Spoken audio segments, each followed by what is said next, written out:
కోడిగుడ్లు తొందరగా ఈజీగా అయిపోవాలంటే నేను ఇలా చేశాను చూడండి.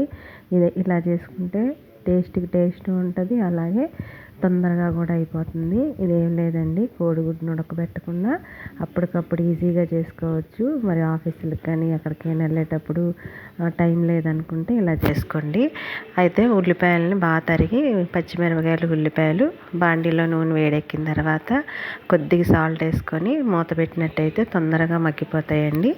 ఉల్లిపాయలు మగ్గిపోయిన తర్వాత ఉప్పు, కారం, అలాగే పసుపు, మనకి ఇష్టం అనుకుంటే అల్లం చిన్నుల్లిపాయలు వేసుకోవచ్చు పేస్ట్, అలాగే ధనియాల పొడి కానీ జీలకర్ర పొడి కానీ వేసుకోవచ్చు అండి. నాకైతే కారంలోనే అన్నీ ఉంటాయి, అందుకే నేను మళ్ళీ వేయలేదు.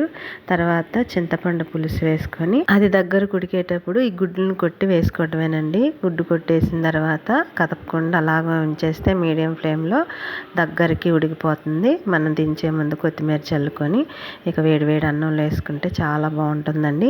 గుడ్డు ఉడికి లోపల సొన కూడా చాలా బాగుంటుంది, తింటుంటే గట్టిపడి మెత్తగా గట్టిగా బాగా ఉంటుంది. మీరు కూడా ఒకసారి ఇలా ట్రై చేయండి. ఇది తొందరగానే అయిపోతుందండి, టేస్ట్ కూడా చాలా బాగుంటుంది. మరి గుడ్లు ఉడకబెట్టాలి, చాలా టైం పట్టిద్దంటే ఇలా చేసుకోండి.